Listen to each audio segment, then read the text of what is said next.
Many centuries ago in the ancient country of Persia, there lived two brothers. Qasim Baba was wealthy and lived in a big house, while Ali Baba was poor and only had a small dwelling near the edge of town. Every day, Ali Baba went into the forest to work as a woodcutter. One day, while working in a new grove of trees, he heard the sound of horses' hooves. Knowing robbers had attacked people in these woods, he cautiously climbed a tree to watch. There, in a clearing by a huge rock, he saw a band of thieves. He counted 40 in all. The leader faced the rock and called out, "Open sesame!" And a strange thing happened. Ali Baba couldn't believe his eyes. The rock had opened up like a giant door, revealing a cave beyond. The thieves marched into the cave carrying their sacks of stolen goods. Ali Baba realized what he had discovered. It's the thieves' treasure hideout. Soon the 40 thieves returned from within the cave. After mounting their horses, the robber chief shouted, "Close sesame!" And the rock door swung into place, leaving nothing to reveal the hidden wealth sealed inside. Then, while the amazed Ali Baba watched, the thieves rode away. Soon Ali Baba got enough courage to go close to the rock and try the magic words. "Open sesame!" The door obeyed. Nervously, he went inside the passageway. It led him to a giant cavern filled with chests of jewels and bags of gold and silver. Never had Ali Baba seen so much treasure. But he knew now he had learned a dangerous secret. If the robbers found him here, they would slay him on the spot.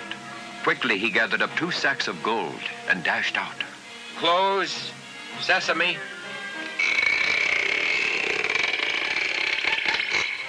Ali Baba hurried for home.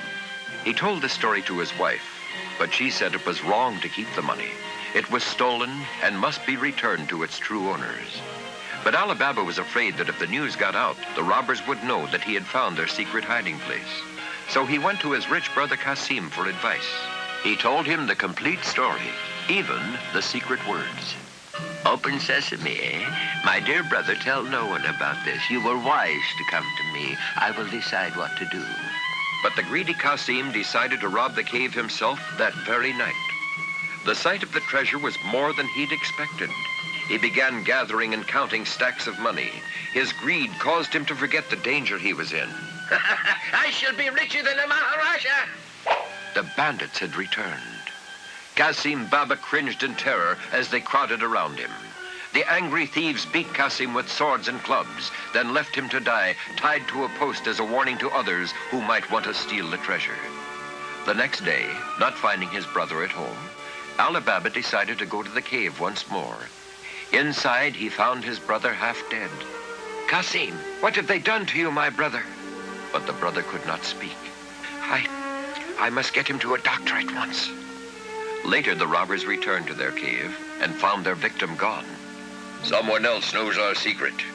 Go to every doctor in town and find out who has treated a wounded man." So the 40 thieves went to track down their captive. Early that evening, an oil merchant stopped at Ali Baba's house and knocked on the door.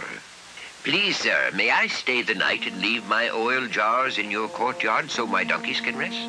"Oh, please be my guest. You are welcome." 40 oil jars lined the walk to Ali Baba's house. But only one jar contained oil. The others held a thief, for the merchant was the robber chief in disguise. "Remember, only when I give the signal will you come out. Then we will destroy Ali Baba and his whole household." Later that evening, while Ali Baba's wife was serving the meal, she noticed a hidden dagger in the sleeve of the merchant. "This must be a thief," she thought. "Our lives are in danger." She ran out to get help when a voice called out softly, "Is it time?" "Not yet." She peeked into each jar and found someone hiding. When she saw the last jar with oil, she had an idea. With the help of 2 neighbors, the oil was brought into the kitchen to boil. Then, as the neighbors carried the oil, Ali Baba's wife dropped ladles full of the hot liquid into each jar. Out popped the thieves in pain and terror. Confusion turned to panic, and the thieves were routed. Off into the night they sped, never to return. "What is that?" Ali Baba and the disguised robber chief heard the noise.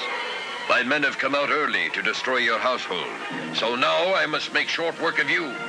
But Ali Baba's wife and the neighbors captured the robber chief in one of his own jars. With the danger from the thieves past, Ali Baba turned over the secret treasure to the authorities. His reward from the grateful citizens was so large that Ali Baba and his family were comfortable for the rest of their lives.